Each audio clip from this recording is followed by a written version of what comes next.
मैं आपको सर बुलाऊं, गुरुजी कहूं, स्वामी जी, मैं क्या कह के संबोधित करूं आपको? एक कार्यक्रम में, एक प्रोग्राम में मैं गया था, मुझे उन्होंने कहा कि आज हमारे बीच में गोल गोपाल आए होंगे।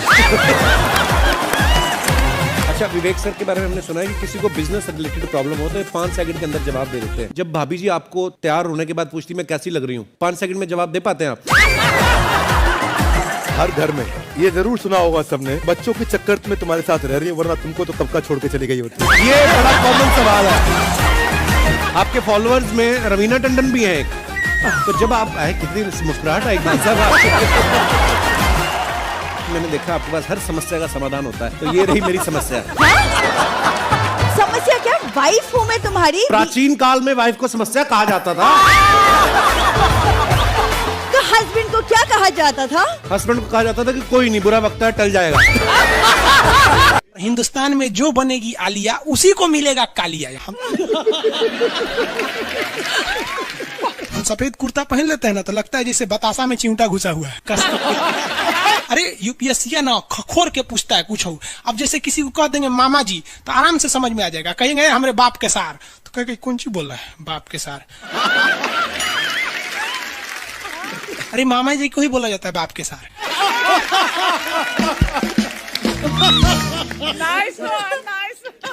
तो वही ऐसे पूछता है। भूगोल वालों ने ये दोनों का नाम अलगे रख दिया।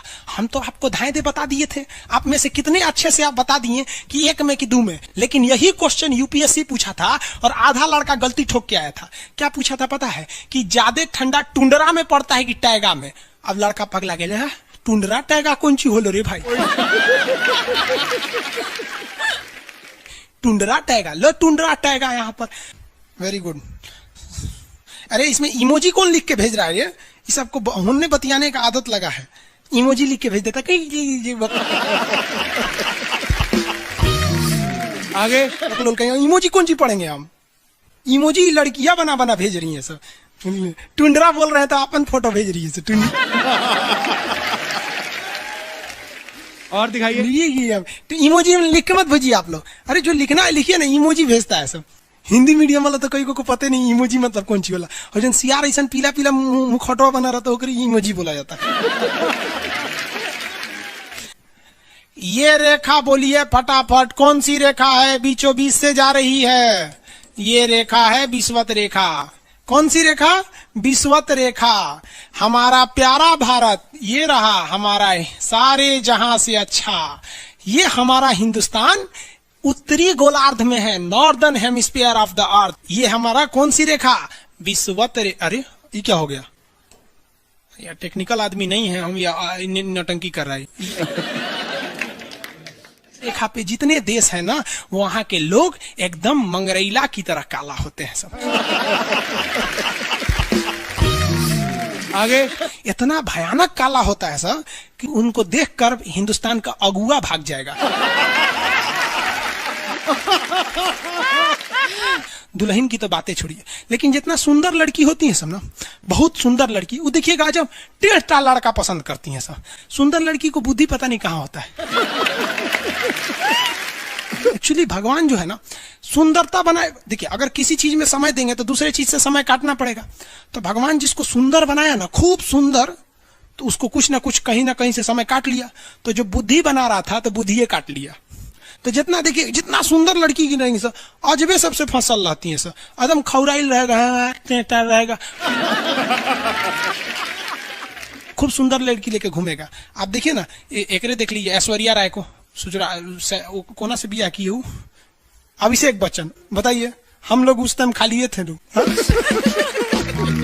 और दिखाइए। हाँ अजब हाल है भाई। तो वही हो गया। तो यहाँ पे जितना मिलेगा सब ना, सब का सब मिलेगा सब काला काला। और हिंदुस्तान में जो बनेगी आलिया उसी को मिलेगा कालिया। यहाँ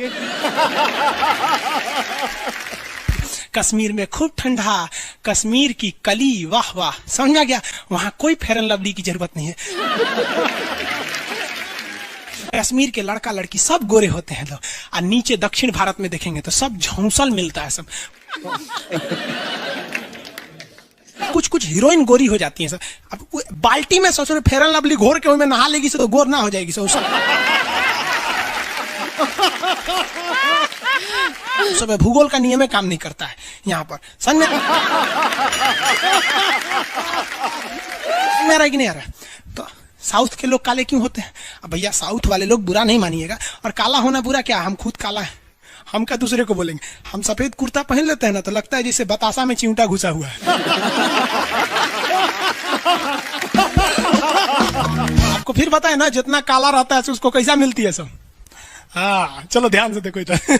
यहाँ समझिए, आप समझ में आया? कश्मीर के लोग गोरे काय होते? अच्छा, कश्मीर से तो ज्यादा गोर चाइना वाला होगा सर, ओसे गोर तो रूस वाला होगा सर।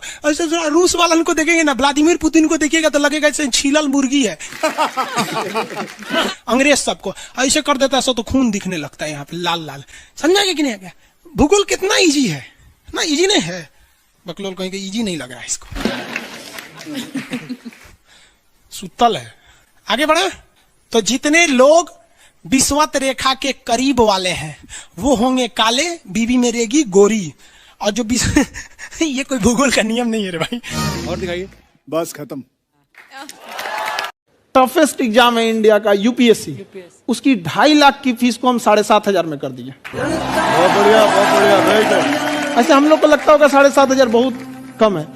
एक लड़की ने कहा कि सर शाम वाले बैच को ना मॉर्निंग में कर दीजिए। हम कहे बाबू तो इतना सबके इंडिविजुअल से तो बैच ट्रांसफर नहीं, तो क्या प्रॉब्लम है? उसने कहा ना शाम में हमको दूसरे के यहाँ बर्तन मांजने जाना होता है। एक लड़का बेचारा नदी से बालू निकालता था और वो बालू को भरता था, फिर नाव बालू को किनारे लेके बेचती थी, और वो बालू भरता था, उससे मेरी फीस ले आया। हमारा हाथ कांप गया, हम कैसे फीस ले लेंगे यहाँ पर? उसी दिन हमने ये प्रण लिया था कि भारत का कोई भी बच्चा उसके सफलता में पैसा उसकी बाधा नहीं बनेगी, चाहे उसको जितना भी पढ़ना रहे।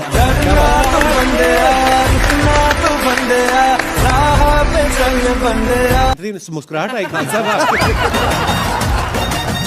आप पटना से है ना? हाँ। हमें भी पटना पसंद है। बताइए आपके पीछे पड़ा कोई क्रेजी फैन ऐसा? आजकल के फैंस ये खान सर।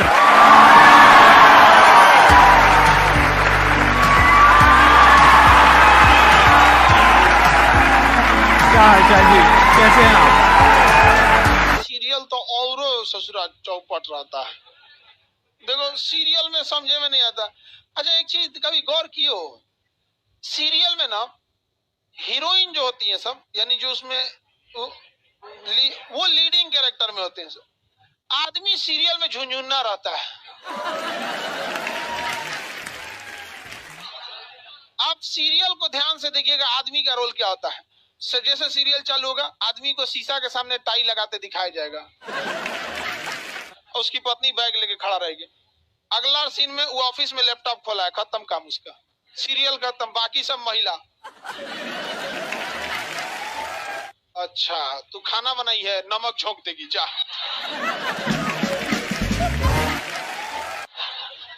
आदमी का काम खत्म, बस लैपटॉप खोलो, टाई लगाओ, खत्म कहानी। बाद में आएगा घरे तो देखेगा मम्मी अलगे मुंह फुलाई है, पत्नी अलगे रो रही है, परेशान रहता है। तो सीरियल में तुम तो मेल का कैरेक्टर देखना, बेचारा इसको लिया काहे है, चुपचाप बेचारा एकदम नहीं, जाता के बीच में अनाज पिसा जाता है। समझ में आ गया कि नहीं आ गया? सब बेचारा पिसा जाता है यहाँ से। किसी को दिक्कत? आप लोग भी पिसाइएगा। इसलिए डे 1 से आप लोग हमारी बात को याद रखिएगा। डे 1 से, पहले दिन से तुम लोग एकदम समझ में आता है। तुम्हारा उम्र कितना है रे अभी? तो तुम बोल दिया। पूरा क्लास का माहौल खराब करके रख दिया। टैडी दे, टैडी दे। तो पीछे घूम, पीछे पीछे उधर।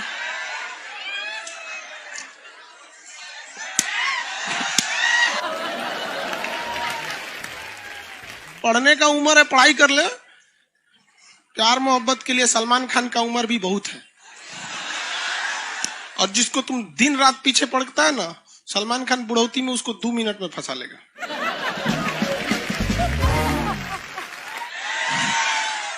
लड़की खूबसूरत हो और लड़का कामयाब हो, प्यार 2 मिनट में हो जाता है। आगे तुम हम लोग को तो ये याद रखियो भैया, हम बजरंग बली के बहुत बड़का वाला, हमरा से हमने ये सब प्यार मोहब्बत वाला बात, हमारा दिमाग जल जाता है। ये भारत की संस्कृति है बाबू। ये अंग्रेजों के यहाँ वैलेंटाइन डे होता है, जहां हर साल उनके प्यार मोहब्बत बदल जाया करते हैं, अगले साल दूसरे को वो लोग करते हैं। भारत की संस्कृति है, यहाँ एक बार जिनसे प्यार होता है 7 जन्मों का रिश्ता निभाने के लिए 7 फेरे लेते हैं वो लोग। हम अंग्रेजों के लिए नहीं है किसी ओके वहां फादर डे मनाओ कि ओकरा याद ना आता है हमारा फादर कौन है। तुम मम्मी से पूछो, मम्मी 2013 में तुम किसके साथ शादी की थी? ओहो, जॉन डिसूजा, उसके बाद विक्टर। हम बोले ना लड़का के लिए क्या होना जरूरी है, क्या मैं आप लड़की के लिए अच्छा लोग बोलते हैं ना प्यार मोहब्बत दिल से होता है, घंटा दिल से होता है।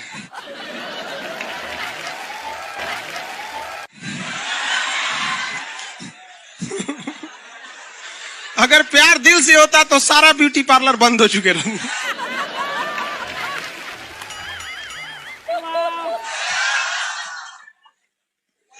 यार यार शादीशुदा लड़की नैहर से ससुराल जाती है तो मेकअप करके जाती है, उसको ही पता है वैल्यू। आगे और चारों ओर घूमने की स्वतंत्रता है, तो इसका मतलब थोड़ी ना कि हर जगह चल जाएंगे क्योंकि बेडरूम में घुस जाइए। कहा रे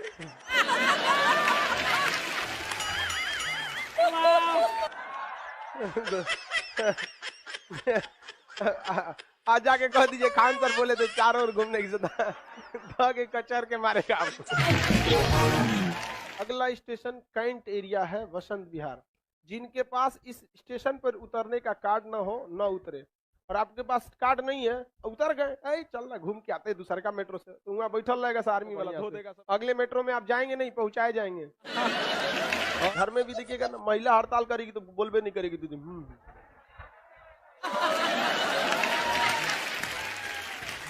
सुपनेखा भी तो महिला थी नहीं थी, और हम लोग से ज्यादा चरित्रवान खुद भगवान लक्ष्मण थे। उनको नहीं पता था कि डिसिप्लिन क्या होता है, नकिया काट दिए थे।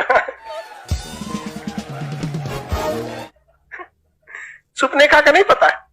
देखो लड़कियों की मेमोरी को लोग मजाक उड़ाते हैं, लड़कियों को आज भी वो बात याद है कि सुपनेखा जो प्रपोज की थी तो नाक काट लिया गया।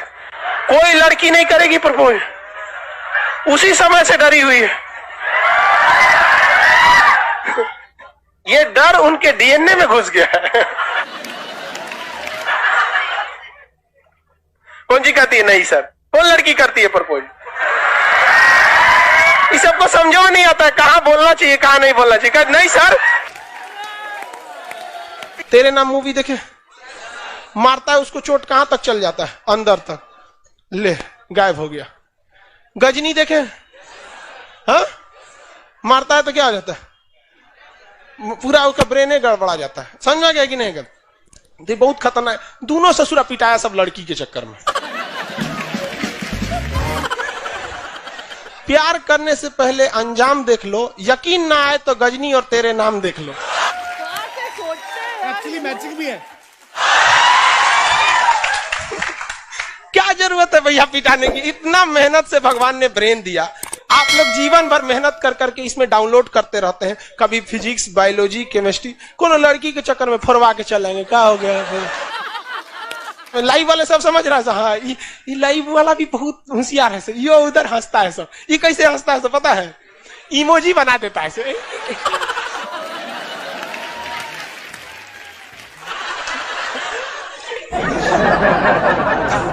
डिजिटल इंडिया में भी हंसी नहीं बर्दाश्त होती, घुसियाएगा तो लाल रंग का भौकाल बना दी गई। कब कब बैच लेट हो जाता है ना, घुसिया के ऐसे बोलता है सब। ओए खत्म हो गया। आप में से कितने लोग हैं जो बहुत एक्साइटेड हैं आज के सेशन को लेकर के? तो अब मैं जैसे ही आपको नाम बताऊंगा उनका, जो हमारे आज के गेस्ट हैं, तो आपका जो एक्साइटमेंट लेवल है वो और बढ़ जाएगा। ये बताने से पहले कि गेस्ट कौन है, मैं आपको थोड़ा सा बताता हूं YouTube के बारे में। YouTube में क्या है कि पूरे वर्ल्ड की अगर बात करी जाए तो करोड़ों चैनल्स हैं जो अलग अलग जॉनर्स में है, अलग अलग कैटेगरीज में है। उसमें से 2 बड़ी कैटेगरीज है, मोटिवेशन और एजुकेशन। पूरे वर्ल्ड में जो वर्ल्ड का नंबर 1 मोटिवेशन चैनल है वो मेरा है, और जो वर्ल्ड का नंबर 1 एजुकेशन चैनल है किसी इंडिपेंडेंट क्रिएटर का, वो उनका है, जो कि हमारे गेस्ट हैं। उनके 17 मिलियन से ज्यादा सब्सक्राइबर्स हैं। Please give an energetic and warm welcome to the one and only Khan sir.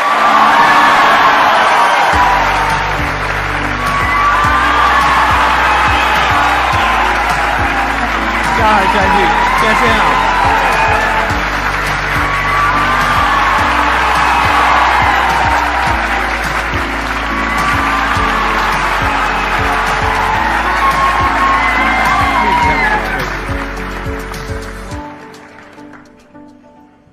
इससे पहले कि ऑडियंस आपसे कुछ पूछे या इंटरेक्ट करे, मेरे माइंड में एक क्वेश्चन है आपके लिए। जी।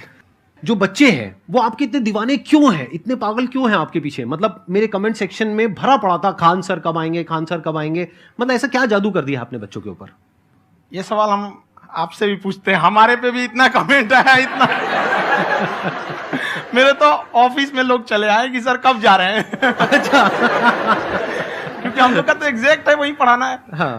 तो देखिए, हम लोग का मेन है कि बच्चों को जो जरूरत रहती है कि अगर लड़का पढ़ने आया रहा ना, उसके मन में कोई डाउट ना रह जाए। हम उसको कहते हैं कि हम तुम्हें पढ़ा रहे हैं, दम है तो भूल के दिखाओ, याद करके नहीं।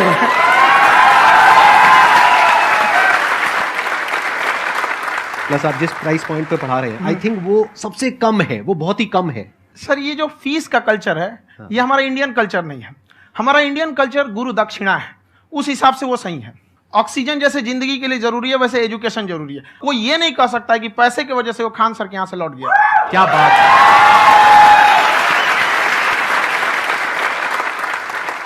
मैंने देखा कि आपका ये जो चैनल है कि ये पिछले 3 साल के अंदर अंदर ही ग्रो किया है। हमको जब चैनल शुरू हुआ तो एक दिन में हम 4-5 वीडियो बनाए। एक हमको कुछ आता, आज भी नहीं आता इतना, तो हम देख के कैमरा उमरा तो हम कंफ्यूज हो गए, बाप रे। तो हम एक ही दिन में वीडियो शूट किया, पढ़ाने वाला टॉपिक था हमको। उसके बाद कभी वीडियो नहीं, 6-7 वीडियो एक ही बार शूट कर लिए। और एक जो थे जिनका कैमरा वगैरह था, मेरे पास कैमरे भी नहीं थे उस टाइम, और कैमरा 35,000 का था। तो 6 महीना इसी में लग गया, जो 35,000 इसी में फंस जाएगा। तो उनके कैमरे से शूट किए, उन्होंने कोई चार्ज लिया, उसके बाद हम छोड़ ही दिए। लॉकडाउन लगा, तब हम कहें आप कैसे पढ़ाएंगे। वो तो 1 दिन 2 दिन करते करते अचानक लंबा हो गया। तब हमको याद आया कि ओहो, मेरा एक चैनल भी है वहाँ पे। तो उस समय उस पर लगभग 30,000 सब्सक्राइबर हो चुके थे। तो जैसे लॉकडाउन लगा तो उस पर पढ़ाना चालू किया, और पता नहीं क्या लोगों को पढ़ाई में इतना इंटरेस्ट आ गया कि आपका स्टाइल ऐसा है थोड़ा सा। आप आई थिंक पढ़ाई के साथ साथ में जो बीच बीच में आप थोड़ा बहुत छोड़ते रहते हैं ना, मतलब जो एंटरटेनमेंट चलता रहता है। ये बात हम देखिए, जब हम गुलाम थे ना, तो अंग्रेजों ने एक चाल चला था कि भारत को हम फिजिकली गुलाम रखेंगे 100-200 साल, मेंटली 1000 साल कर देंगे। उन्होंने पढ़ाई का मॉडल चेंज कर दिया। उन्होंने ऐसा डिजाइन किया कि ये टीचर की रिस्पॉन्सिबिलिटी है, वो पढ़ा के चला जाए। टीचर की रिस्पॉन्सिबिलिटी यहां खत्म नहीं हो जाती। पढ़ाना तो कोई भी पढ़ा सकता है, टीचर की इससे बड़ी रिस्पॉन्सिबिलिटी होती है उसे समझाना। वो समझा कि नहीं समझा। अगर लड़का आपके समझाने के बाद डाउट रह गया तो ये आपकी गलती है। लड़का हमसे पूछता है, सर इतनी भीड़ है आपके पास, तो कहे सर डाउट कैसे पूछेंगे? हम कह रहे यार, तुम्हारा डाउट बचेगा तब ना पूछेगा तुम डाउट यहाँ पे।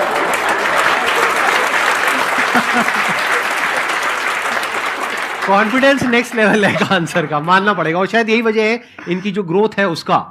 किसी ने शायद सपने में भी नहीं सोचा होगा कि पिछले 2 साल के अंदर अंदर जो आपके चैनल की ग्रोथ हुई है, जैसे आप खुद ही बता रहे हैं कि लॉकडाउन के टाइम पे आपके 30,000 के करीब सब्सक्राइबर्स थे, आज की डेट में 17 मिलियन है। और मेरा एक क्वेश्चन और है, इससे पहले कि ऑडियंस में से आपसे कोई क्वेश्चन पूछे, कि कई बार आप ऐसे भी टॉपिक्स टच करते हैं जो थोड़े से कंट्रोवर्शियल हैं या थोड़े से सेंसिटिव हैं, जिसके ऊपर बात करने की हिम्मत आई थिंक बहुत ही कम लोगों में है। तो आपको कभी ये नहीं लगता है कि कहीं ज्यादा तो नहीं हो रहा है, इसको थोड़ा रोक देते हैं, थोड़ा कम कर देते हैं? क्योंकि कोई लाइन ही नहीं है वैसे तो बोलने को, तो आप कुछ भी बोल दो, कितना भी बोल दो। हुई है कंट्रोवर्सी बहुत बार। एक्चुअली बचपन से हमको फौज में जाना था, और फौज वालों के लिए ये सब मायने नहीं रखता। उसको करना है मतलब करना है, तुम सामने कुछ भी रहो, डजंट मैटर।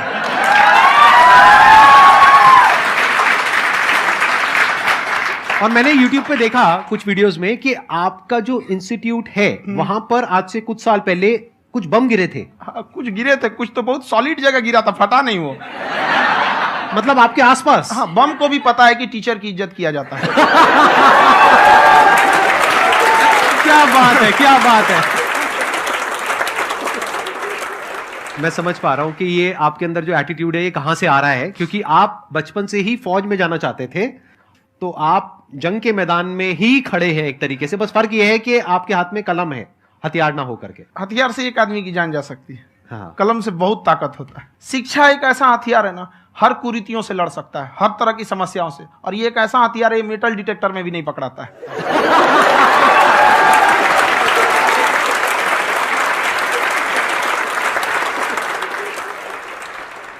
मेरा क्वेश्चन ये है कि अभी प्राइवेट ऑर्गेनाइजेशंस में पीटने का, पनिशमेंट का ये सिस्टम जो है खत्म हो गया है। हम आपके वीडियो में देखे हैं सर कि आप एक बड़ा सा रोल रखे रहते हैं, पुलिस वाला लाठी है वो, पुलिस वाला लाठी है, और स्टेज पे बुला के बच्चों को उसी से धुनाई शुरू कर देते हैं मस्त एकदम से, है ना। तो सर मतलब कि बच्चे मतलब कि डरते नहीं है आपसे, और इस तरीके से कैसे कनेक्टेड हैं आपसे, है ना। और एक और क्वेश्चन सर, यूपीएससी का जो आप अपना बैच स्टार्ट करने वाले हैं, ठीक है, उसके बारे में बताइए सर, क्योंकि मुझे मतलब उस इशू करना है सर, ठीक है। और संदीप सर को देख लिए, मेरा तो वैसे ही हो जाना है।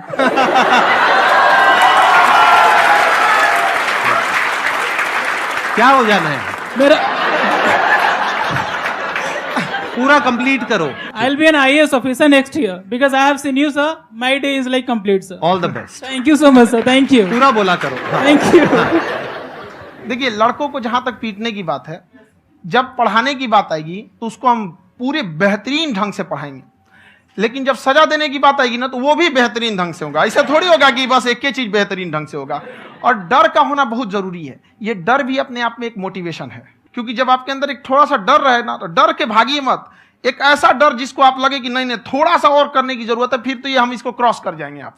तो लड़कों के अंदर ये डर बनाना भी जरूरी रहता है। और रही बात यूपीएससी वाले की, जो आपने बोला, बहुत सारे लड़के वेट कर रहे हैं यूपीएससी की, क्योंकि 2-2.5 लाख फीस सारे लोग एफोर्ड नहीं कर सकते। और हमारा वही रहता है, हम तो ज्यादातर हमारे स्टूडेंट देखेंगे तो किसी के रिक्शा वाला, सब्जी वाला, यही लोग, इनको तो 2.5 लाख रुपया, इनके पास पूरी संपत्ति नहीं होती है, फीस कहाँ से भरेंगे वहां पे, उसके बाद रहेंगे कहाँ से। तो ऑल ओवर इंडिया से, कश्मीर से कन्याकुमारी तक, गरीब से गरीब भी लड़का उसको पढ़ सकता है। यही कुछ 1000 रुपये मंथली, 12-14 हजार साल का पड़ेगा, खत्म हो जाएगा इतना में।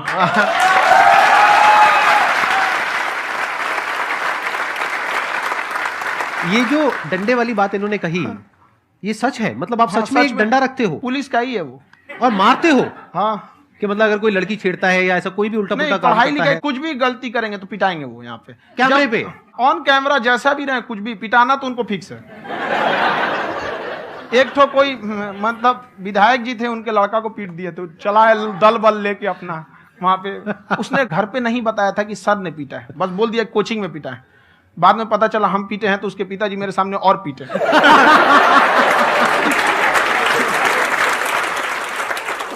सर, आपका सबसे बड़ा डर क्या है, आप दोनों का? फौजी को डरे नहीं लगता है। बाकी अब सर से पूछिए। आज के सेशन से पहले कोई डर नहीं था, लेकिन अब मुझे इनकी डंडे वाली कहानियां सुन करके डर लग रहा है कि कहीं मैंने गलती से कुछ बोल दिया और इन्होंने कहीं पीछे कुछ रखा हुआ है, और यही आ करके अगर इन्होंने मेरी पिटाई कर दी तो बहुत बुरा हो जाएगा। तो इसलिए हमको थोड़ा डर लग रहा है।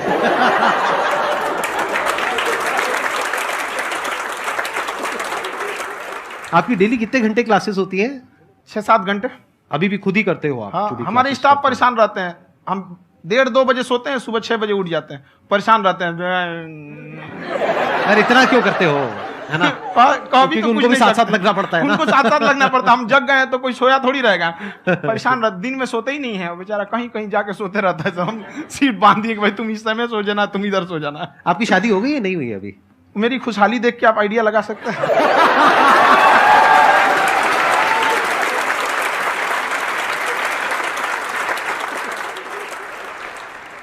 First of all I would like to say sir, thank you so much to you and to your team कि आपने मुझे यहाँ आने का मौका दिया। एंड सर, अब तक मैंने आपको सिर्फ फ़ोन या लैपटॉप में ही देखा है दोनों को, आज फर्स्ट टाइम लाइव देख रही हूँ तो बहुत अच्छा लग रहा है। तो मेरा क्वेश्चन ये है सर आपसे, जब हम लाइफ में कोई डिसीज़न लेते हैं कि हमें ये पर्टिकुलर चीज़ करनी है, और क्योंकि हम डिसीज़न लेते हैं तो हमारी आदत है कि पहले हम 4 लोगों से पूछते हैं कि तू बता तेरी क्या राय है, तू बता तेरी क्या राय है। तो उनमें से अगर कोई हमें कह देता है कि ये बेकार डिसीज़न है मत कर, तो हमारा माइंड कहीं ना कहीं डाइवर्ट होने लगता है और उसकी वजह से हम अपना डिसीजन चेंज कर देते हैं। तो मेरा क्वेश्चन ये है कि कैसे हम अपने डिसीजन पे स्टिक रहे, कैसे हम जो दूसरे के ओपिनियन है उनको अफेक्ट ना होने दें अपने ऊपर। दूसरे से सलाह लेने से पहले एक बार खुद उस पर रिसर्च कर लेना चाहिए, ताकि आप सामने वाला क्या सलाह दे रहा है आपको समझ में आना चाहिए। यहाँ पर ऐसा नहीं है कि कई बार ऐसे होते हैं कि दूसरे वाले को एक्सपीरियंस होता है, तो अगर आपको पहले से आइडिया है, उसके बारे में आप बेहतरीन ढंग से रिसर्च किए हैं कि क्या इसमें प्लस पॉइंट है, क्या निगेटिव है, उसके बाद आप किसी से सलाह लेने जाइए। ये नहीं कि मन में आया सीधा बताओ गड़बड़ा जाएगा। तो वहाँ पे पहले आपको R&D करना पड़ता है, समझा कि नहीं। और जिंदगी हो या गाड़ी, जीतेगा वही जो टाइम पे गियर चेंज कर रहा है। तो डिसीजन चेंज करना बहुत ज्यादा गलत नहीं है। इन्होंने बहुत अच्छी बात कही है और मैं इसी बात में थोड़ा सा और ऐड ऑन करूंगा कि ये जो आपने कहा ना कि अपने डिसीजन पे स्टिक कैसे रहें, ये कोई अच्छी क्वालिटी नहीं है, क्योंकि टाइम टू टाइम आपको अपने डिसीजंस को चेंज करना होता है। जैसे आपने 4 लोगों से डिस्कस किया, कोई इंसान कुछ पॉजिटिव बोल रहा है, कोई नेगेटिव बोल रहा है, उससे फर्क नहीं पड़ना चाहिए। डिपेंड ये करता है कि वो जो बोल रहा है उसका बेसिस क्या है। क्या वो किसी नॉलेज या एक्सपीरियंस के बेस पे बोल रहा है या ऐसे ही कुछ भी बोल रहा है? ऐसे ही बोल रहा है तो फिर उसकी बात पे ध्यान क्यों दे रहे हो? अगर किसी नॉलेज या एक्सपीरियंस के बेस पे बोल रहा है, फिर चाहे वो पॉजिटिव बोल रहा है चाहे नेगेटिव बोल रहा है, दोनों ही मायने रखता है। उसके बाद में रिसर्च करनी है और फिर रिसर्च करने के बाद में फाइनल डिसीजन अपना खुद का होना चाहिए। अब वो डिसीजन उससे अलग भी हो सकता है जो आपने पहले लिया था, और वो सेम भी हो सकता है। सर मेरा क्वेश्चन दोनों से है आपसे, how to deal procrastination and laziness. हमारा ब्रेन है ना, ये बहुत आलसी टाइप का, इसको आराम खोजना पसंद है। अब थोड़ा सा भी अब इसको आराम की ओर लेके चले गए ना तो फिर उधर ही रहेगा। आप सोचेंगे 10 मिनट आराम कर लेते हैं ना, तो 10 मिनट 2 घंटा बना देगा। उसको टॉर्चर कीजिए, चल 10 मिनट बाद में। उसको आप उस पर हावी मत, वो कह रहा है कि हमको आराम चाहिए, आपको यहाँ आराम मिलेगा, पहले काम फिर मिलेगा आराम। तो आप उसके हिसाब से मत चल। आपका मन कर रहा है थोड़ा सा देख लेते हैं, कोई नोटिफिकेशन आया, आप कोई काम कर रहे हैं, क्यों पहले काम कर लीजिए, बाद में देखिएगा ना नोटिफिकेशन। आप हावी मत होने दीजिए यहाँ पे। अगर आप 5 मिनट भी थोड़ा सा लूज पड़े ना, थोड़ा सा कमर सीधा कर लेते हैं, 2 घंटा बर्बाद कर दिया आपको। हावी मत होने दीजिएगा उसको अपने ऊपर। प्रोक्रेस्टिनेशन को तोड़ने का एक ही तरीका है, सबसे छोटे लेवल पे ले जा करके उस गोल को तोड़ दो। यानी वो गोल बहुत बड़ा है, उसको ब्रेक डाउन करो, उसके सबसे पहले स्टेप पे आ जाओ कि उसको अचीव करने का सबसे पहला स्टेप क्या है। जैसे गाड़ी चलाना सीखना है, उसका सबसे पहला स्टेप क्या है। अगर घर में कोई नहीं है सिखाने वाला या सिखाने वाली, तो बाहर जा करके जो गाड़ी का ड्राइविंग स्कूल है उधर जा करके पैसे दे दो। अब फंस गए ना तो फंसा दो अपने आप को। दिमाग ये लगाओ कि अपने आप को कैसे फंसाया जाए। जब हम फंस जाते हैं ना तो फिर हमको वो काम करना ही पड़ता है। Then there is no looking back. जब तक आप सोच रहे हो तब तक सोच रहे हो, उसको बोलते हैं पैरालिसिस ऑफ एनालिसिस, कि आप सोचते चले जा रहे हो अपने माइंड में, मैं ये करूंगा वो करूंगा वो करूंगा वो करूंगा, और प्रोक्रेस्टिनेट हो रहा है, वो चीज टलती चली जा रही है। तो उसको छोटे से छोटे लेवल पे ब्रेक डाउन करके उसको कर दो, दैट इज नंबर 1। और जैसे ही करना शुरू करते हो, कोशिश करो कि उसको जब तक कि आप सही से नहीं कर लेते हो उसको छोड़ना नहीं है, तो आपकी लेजीनेस भी खत्म हो जाएगी। कई लोगों को तो हमने देखा जो सप्ताह में कुछ भी नहीं करता, वो भी संडे को आराम कर रहा है।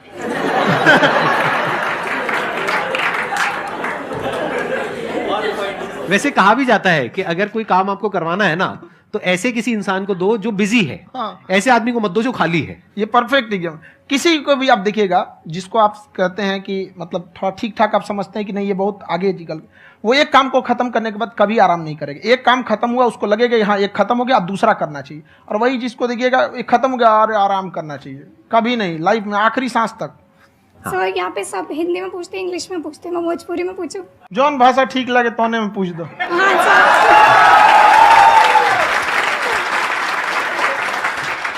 सर ये पूछे के चाहते नहीं कि जैसे हमने के पढ़ाई करी निशान, तो कभी कभी डेली टारगेट्स जो होला वो कंप्लीट ना होला। अगर टारगेट्स कंप्लीट भी होला तो फिर ऐसा इरिटेशन या फिर वो एंजाइटी या फिर कि और करना है या फिर अभी नहीं हुआ, वो चीज़ हमेशा रहेला। तो वो कम कैसे करल जाए?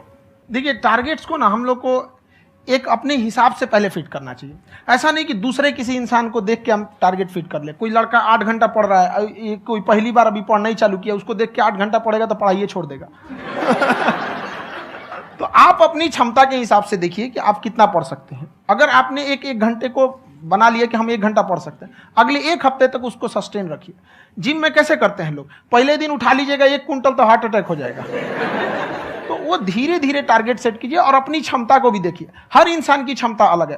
कंगारू को देख के हाथी छलांग मारेगा, पैर तोड़ के बैठ जाएगा।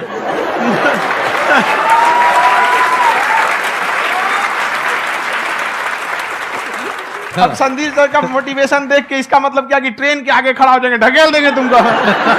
हालांकि ऐसा कर देते हैं, लेकिन ऐसा करिएगा लोग नहीं, क्षमता पता होना चाहिए। आपके अंदर एंजाइटी हो रही है कि मैंने कर तो लिया है, आप ये नहीं कह रहे कि मैंने कुछ भी नहीं किया है फिर मेरे को एंजाइटी हो रही है, आप ये कह रहे हो मैंने काफी कुछ कर लिया है फिर भी एंजाइटी हो रही है कि कहीं कुछ छूट तो नहीं गया है। तो बेसिकली आपको ये देखना है कि अगर आपके अंदर ये एंजाइटी हो रही है, that means you are a very good student, आप एक अच्छे स्टूडेंट हो। क्यों? क्योंकि बहुत सारे स्टूडेंट्स तो ऐसे हैं उनको पढ़ने के नाम से एंजाइटी होती है। तो आपको एंजाइटी हो रही है कि मैंने पढ़ लिया, दिन में मानो 8 घंटे का आपने टारगेट सेट किया और 6 घंटे पढ़ लिया, या मान लो 8 घंटे भी पढ़ लिया, फिर भी एंजाइटी हो रही है कि मैंने 10 घंटे नहीं पढ़ा। तो ये तो अच्छी क्वालिटी है ना, ये तो एक ब्रिलियंट स्टूडेंट की क्वालिटी है, क्योंकि एंजाइटी उसी को होती है जो केयर करता है, जिसको परवाह है, उसी की तो एंजाइटी होती है। जैसे माँ को अपने बच्चे की, जैसे एक माँ को अपने बच्चे के, जैसे एक माँ को अपने बच्चे को लेकर के एंजाइटी होती है। हंस लो मजाक उड़ा लो मेरा। कोई बात नहीं, एडिट कर देंगे इसको हम। हाँ।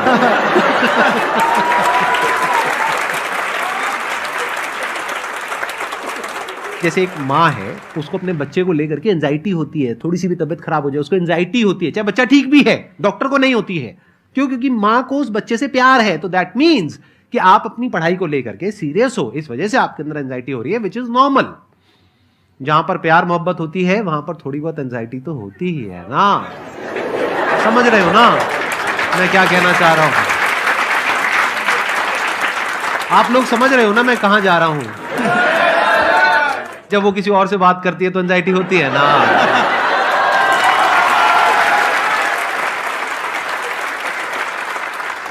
सर, आपकी स्टोरी हमने सुनी थी, तो एक टाइम आया था जब आप गंगा किनारे जाके बैठ गए थे, उस समय आपको कुछ समझ नहीं आ रहा था। तो उस समय मतलब आपने ये डिसीजन कैसे लिया कि अब आगे नहीं, यहाँ से वापस जाना है? रास्ता ही नहीं था। घर जाने के लिए एटलीस्ट 90 रुपए चाहिए थे, जेब में 40 रुपए थे, कैसे घर जाते हैं? और हम गंगा के किनारे चुपचाप बैठे बैठे हम कहें कि अब बहुत टेंशन हो गया, अब घर जाना चाहिए। रूम पे, तो किराए के रूम पे ही आदमी सारे लोग रहते। गए वहाँ पे तो रूम लॉक हो गया था, तुम खटखटाए तो ऊपर से गुस्सा से बोले जो ऑनर थे, क्या टाइम हो गया है? तुम कहीं 9-10 बज रहा होगा। घड़ी देखिए तो 2 बज रहा था रात का, 2-2:30 बज गया था वहाँ। टेंशन में आप तो होता है, कई बार ऐसा समय आएगा कि लगेगा जैसे अब कुछ नहीं हो सकता है। तो इससे घबराना नहीं है, कभी कभी गुच्छे की आखिरी चाबी भी ताला खोल देती है। जो बातें आपने बताई कि घर में प्रॉब्लम्स ये तो बहुत लोगों ने फेस करी वहां पर, आप अकेले नहीं है, बहुत लोगों ने ये प्रॉब्लम्स फेस करी, बहुत तरह की प्रॉब्लम्स देखी, बहुत तरह की स्ट्रगल्स देखी, लेकिन वो सब इतने कामयाब नहीं हो पाए जितने कि आप हुए। तो आपके अंदर ऐसा कुछ ना कुछ है जो औरों के अंदर नहीं है। तो वो मैं जानना चाह रहा हूं कि वो ऐसा क्या था जहां से कि आपका दिमाग यहां तक सोच पा रहा है कि मैं पूरे इंडिया में इतने बड़े लेवल का चेंज लेकर के आ सकता हूं, एजुकेशन फील्ड में रेवोल्यूशन लेकर के आ सकता हूं। ये सोचना ही बहुत लोगों के बस का नहीं है। मेरी एक खुद की थिंकिंग, अगर हमको कोई 100 रुपए किसी काम के लिए दिया, हम सबसे यही कहते हैं, तो हम कोशिश करते हैं उसे 200 का रिटर्न दे। अगर कोई हमसे 200 रुपया फीस दे रहा है, 250 दे रहा है, तो हम उसको ये कोशिश करते हैं कि तुम्हें ऐसा लगे कि नहीं भैया हमने 10-20 हज़ार का पढ़ लिया यहाँ पर। वो ईमानदारी से कभी कमी नहीं। और हमेशा अगर हम